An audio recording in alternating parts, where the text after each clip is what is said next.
Olá, neste vídeo você verá como resolver a equação de onda de D'Alembert em um domínio espacial finito, quando impomos sobre esta solução condições iniciais, que se referem ao comportamento da solução em t igual a zero, e além disso, sob condições de contorno, que se refere ao comportamento da solução nos pontos extremos do domínio espacial, para todos os instantes de tempo t. Vamos obter esta solução através do método de separação de variáveis. Este vídeo é dividido em duas partes, correspondendo a duas etapas na solução do problema. Vamos então à primeira parte.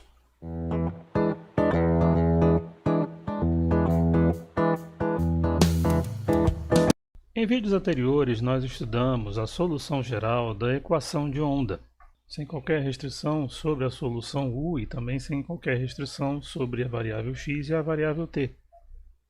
Já estudamos também o comportamento da solução da equação de onda para condições iniciais, essas daí na tela, e que nos levam à chamada solução de D'Alembert. Neste vídeo nós vamos impor restrições adicionais a essas que já consideramos. Em primeiro lugar, vamos considerar não x como sendo qualquer número real, indo de menos infinito a mais infinito, mas sim um x restrito a um intervalo finito, de 0 até um h positivo, em instantes de tempo maiores ou iguais a zero. Vamos considerar ainda condições iniciais, porém, além disso, vamos impor condições de contorno sobre a solução, ou seja, condições que se referem ao comportamento de U nos extremos do intervalo, em x igual a zero e em x igual a h. Mais especificamente, que a função U se anule em x igual a zero e em x igual a h para qualquer instante de tempo t, maior ou igual a zero. A solução de D'Alembert não satisfaz todas essas condições, ela se refere a uma outra situação, em que x pertence a R, sem limitações, e somente satisfaz as condições iniciais. Portanto, as condições de contorno são algo a mais que estamos introduzindo no problema.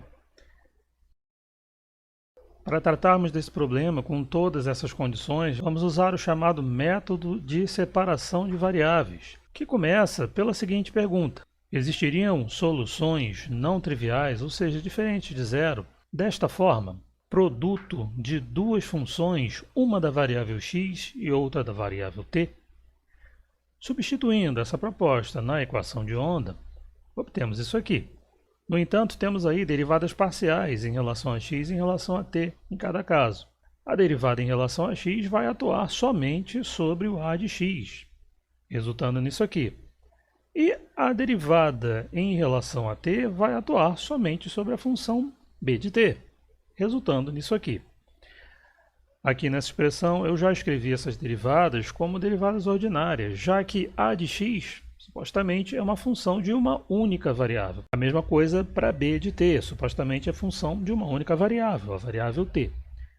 E a distinção entre derivadas parciais e derivadas ordinárias só existe mesmo para funções de mais de uma variável. Portanto, a gente pode escrever aqui essas derivadas já como derivadas ordinárias. Então, obtemos essa expressão e, no próximo passo, se dividirmos esta equação por u de xt, ou seja, pelo produto de AB, obtemos isto aqui. Observe que temos um termo aqui somente em a de x, que depende somente da variável x, e este outro termo aqui, que depende somente da variável t. Podemos então reescrever esta equação da seguinte maneira: de um lado, tudo que depende de x, e do outro lado da equação, tudo que depende somente de t. Essas duas quantidades devem ser iguais, porém, observe o seguinte: este lado, por hipótese, não pode depender de t, ele só depende de x, no máximo. Enquanto que este outro lado não pode depender de x, ele no máximo depende da variável t. Só existe uma maneira dessas duas coisas serem iguais. Uma coisa que não depende de t ser igual a algo que não dependa de x. Ambas serem iguais a algo que não depende de nenhuma das duas coisas, nem de x nem de t. Portanto, nós temos aí ambos os membros dessa equação iguais a uma mesma constante que vamos chamar aqui de k. Essa constante é chamada de constante de separação. Em princípio, é uma constante real, sem qualquer restrição sobre ela, mas veremos daqui a pouco que as condições de contorno acabam impondo restrições sobre a constante de separação, sim.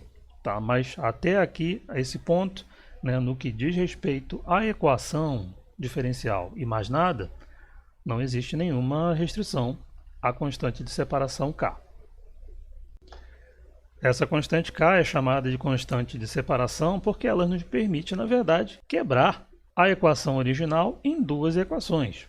Uma equação para A e outra equação para B, que podemos escrever, no caso da equação para A, esta equação aqui, veja que é uma equação diferencial ordinária de segunda ordem para A de x, linear, com coeficientes constantes e homogênea. Lembre lá do seu curso de EDOs, você estudou esse tipo de equação lá. E temos também para outra equação, a equação para B de t, isto aqui. Novamente, uma equação linear em B de t, homogênea, com coeficientes constantes. Nós vamos voltar a essas equações daqui a pouco, mas eu vou examinar agora a questão das restrições sobre a constante de separação K, que é importante, inclusive, para a discussão da solução destas EDOs. Estamos trabalhando, então, com uma proposta de solução de variáveis separadas e sobre estas condições de contorno. Zerarmos u em x igual a zero, em x igual a h, para todo instante de tempo t. O que isso acarretaria, então, para as funções a de x e b de t? Vamos considerar a primeira condição. Bom, a forma da proposta nos leva, então, a isso daqui. Temos duas possibilidades para satisfazer essa última equação. Ou fazermos bt igual a zero para todo instante de tempo t, que no entanto vai nos levar à solução trivial, né? Vai zerar o de x de t para todo t, e isso não nos interessa. Ou então fazer a zero igual a zero, né? Fazer com que a função a em x igual a zero seja igual a zero. De modo análogo, a outra condição, zerarmos u em x igual a h para qualquer valor de t, vai nos levar, de acordo ali com a proposta, a isto daqui. Novamente, fazer b de t igual a zero não interessa. Então, ficamos com esta possibilidade aqui, fazer a de h igual a zero. Portanto, as condições de contorno que temos para u acarretam condições de contorno em termos da função a. O que faz sentido, já que a de x, né, é a parte espacial da solução que estamos propondo. E as condições de contorno têm esse caráter espacial, se referem a pontos, valores fixos de x em 0 e h. Veremos a seguir como essas condições sobre A acabam impondo restrições à constante de separação K.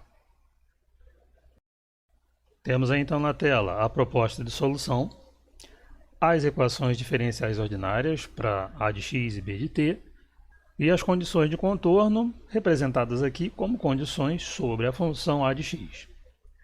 Bom, temos três possibilidades para a constante de separação k. Ou k igual a zero, ou k maior que zero, ou k menor que zero. Veremos que só essa última opção, k menor que zero, é a que realmente vai servir, mas vamos examinar todas elas. E como essas condições de contorno acabam incidindo somente sobre a x, basta que examinemos a equação, né, ordinária para o a de x. Vamos então começar com o caso k igual a zero. Se k igual a zero, a equação para a toma esta forma. Simplesmente a derivada segunda de a em relação a x é igual a zero. A solução disso é um polinômio de grau 1 em x. E temos aí, portanto, duas constantes arbitrárias, a1 e a2. A primeira condição, que é essa daqui, resulta no seguinte. Fazendo x igual a zero, temos a de zero do lado esquerdo, que é zero pela condição, e sobra do lado direito a2, ou seja, a2 igual a zero. Essa é a consequência da primeira imposição. Vamos olhar agora a segunda condição. Aqui diz que a em h é igual a zero. Já levando em conta que a2 é igual a zero, nós temos isso daqui. Como h é diferente de zero, esta equação nos leva a a1 igual a zero. Ou seja, impor que k seja igual a zero ou melhor dizendo, imaginar que k seja igual a zero, nos leva à seguinte conclusão: A1 é igual a zero e A2 também é igual a zero. Ou seja, nós somos levados à solução trivial. Não é isso que nós estamos procurando, né? Portanto, o caso k igual a zero não vai nos servir. Não há como atender as condições de contorno com k igual a zero. Vamos a seguir então examinar o caso k maior que zero, que podemos expressar assim. Se k é positivo, né, já excluindo o caso k igual a zero, k e módulo de k são a mesma coisa. Com isso, a equação para a de x toma esta forma. Escrevemos esse módulo aí só para deixar explícito, né, que o sinal ali do segundo termo. A solução desta equação será uma combinação linear de exponenciais reais dessa forma. Vamos então aplicar as condições de contorno, usando aí a primeira delas, fazendo x igual a zero, devemos ter a de zero igual a zero. Portanto, temos isso aqui. Para x igual a zero, eu tenho ali exponenciais de zero, né, que valem 1. Então, eu tenho isso daqui, que nos leva aí a uma relação entre as constantes A2 e A1. Olhando agora para outra condição, de que A em H é igual a zero, e já levando em conta essa relação entre A2 e A1, nós podemos escrever isso assim. Porém, essa expressão entre parênteses aqui corresponde a 2 vezes seno hiperbólico de raiz de módulo de k vezes h. No entanto, seno hiperbólico é uma função que nunca se anula. Portanto, a única maneira de anularmos essa última equação é fazermos A1 igual a zero. E tendo em vista a relação entre A2 e A1, que obtivemos ali em cima, temos também A2 igual a zero. Ou seja, supondo k maior que zero, somos novamente levados à solução trivial. Portanto, a condição k maior que zero não vai servir para nós, não vai abrir a possibilidade de nós satisfazermos aquelas condições de contorno ali. Vamos examinar então, finalmente, este caso, k menor que zero. Com k menor que zero, nós podemos escrever k desta maneira, k como sendo igual a menos o seu módulo, né? Já excluindo aí naturalmente o caso k igual a zero. Com isso, a equação diferencial para o a de x vai tomar esta forma, né? E usamos o módulo de k aqui só para deixar explícito aquele sinal ali, né, na equação. Bom, trata-se de uma equação, novamente, uma equação de segunda ordem, linear, para a de x, com coeficiente constante. Você estudou esse tipo de equação lá no seu curso de EDOs. A solução deste tipo de equação pode ser escrita dessa forma, como uma combinação linear de cossenos e senos. No caso, cosseno de raiz de módulo de k vezes x e seno de raiz de módulo de k vezes x, cada uma delas ali com uma constante arbitrária, A1 e A2, e temos aí essa combinação linear. Vamos então aplicar as condições de contorno que temos sobre a de x. A primeira delas, que a em x igual a zero vale zero. Levando isso ali, então, na forma da solução da EDO, obtemos isso aqui. A0 vale zero, do lado esquerdo, e fazendo x igual a zero, do lado direito daquela expressão. Porém, cosseno de zero vale 1, e seno de zero vale zero. Então, essa equação aqui equivale a A1 igual a zero. Vamos a seguir aplicar a outra condição, que se refere a x igual a h. Nesse ponto, a vale zero também. Então, levando isso daí na solução do a de x, ali, na forma do a de x, e já levando em conta que A1 é igual a zero, nós obtemos isso aqui. A2 vezes o seno, né, de raiz de módulo de k vezes h, é igual a zero. Bom, aqui novamente temos duas opções.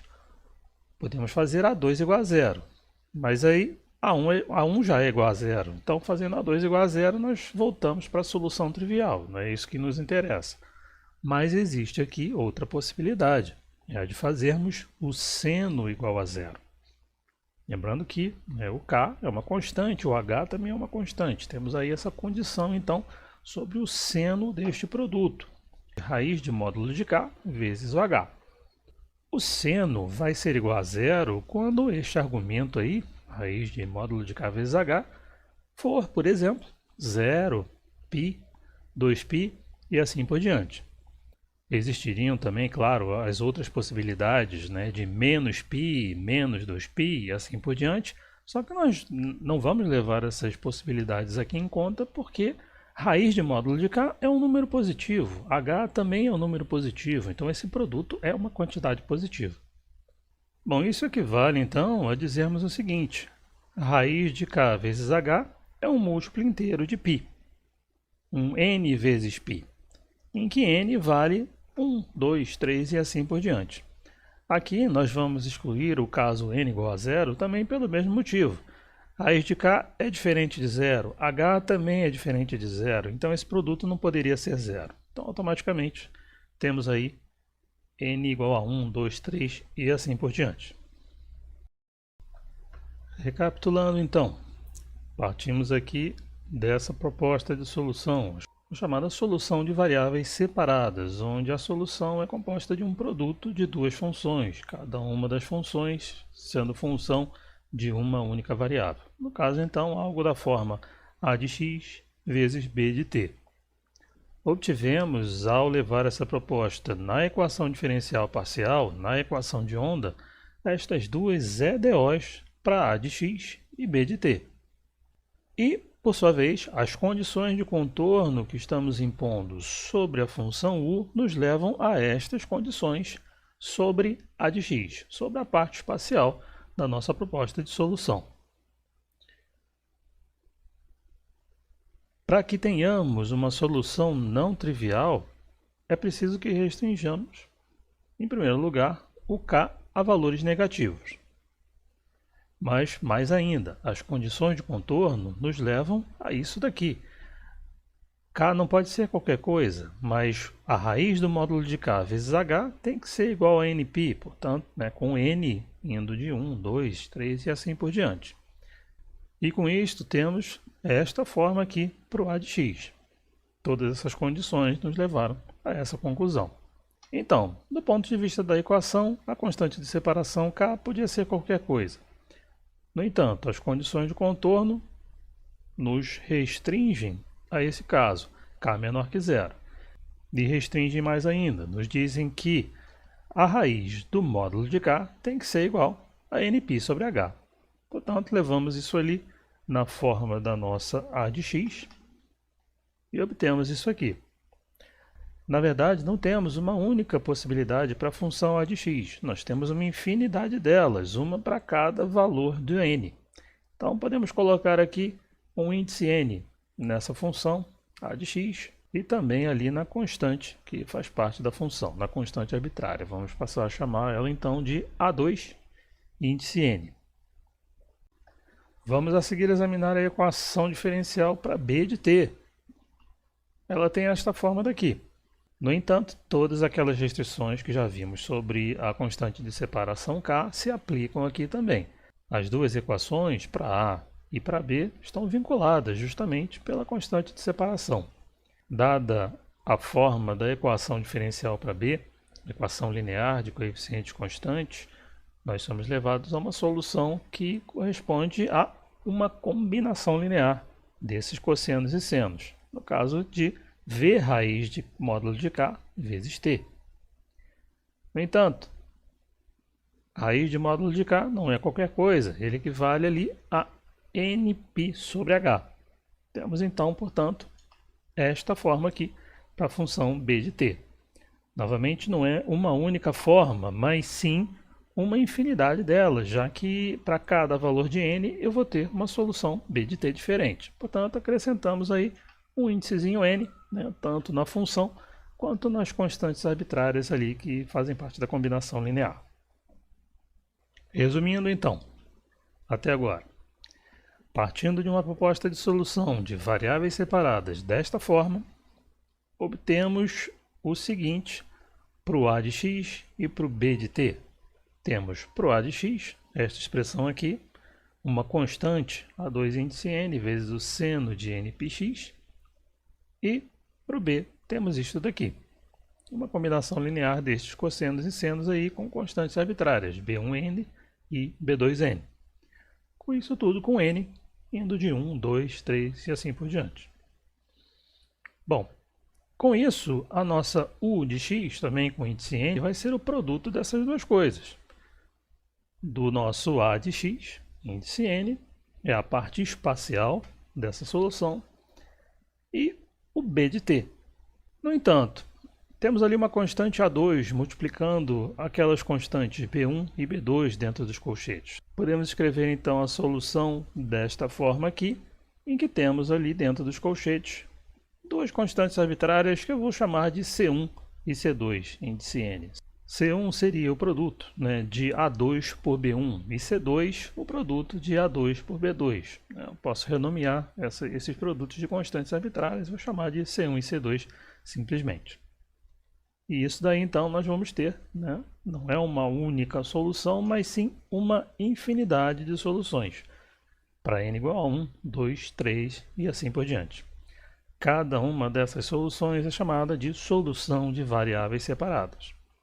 Se você substituir isso aí lá na equação diferencial, você vai ver que é uma solução. Satisfaz a equação de onda, satisfaz a equação diferencial parcial, né, para u, para qualquer C1, qualquer C2 que você coloque ali, e para qualquer n também. Além disso, ela satisfaz também as condições de contorno que estamos impondo para u, né, e portanto vão se traduzir aí em restrições também para a função a de x. Então, até aqui é isso que nós temos. Essas funções elas satisfazem equações e condições de contorno. No entanto, e as condições iniciais? Facilmente a gente verifica que elas não vão satisfazer as condições iniciais de um modo geral. Por exemplo, a primeira das condições iniciais é essa daqui, que em t igual a zero, a nossa função u corresponde a um p de x, em que p é conhecido, uma função arbitrária, mas conhecida.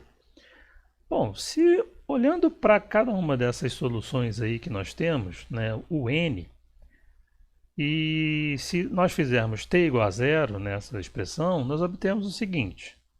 Bom, do lado esquerdo, ok, o u para t igual a zero, sabemos que tem que valer p de x.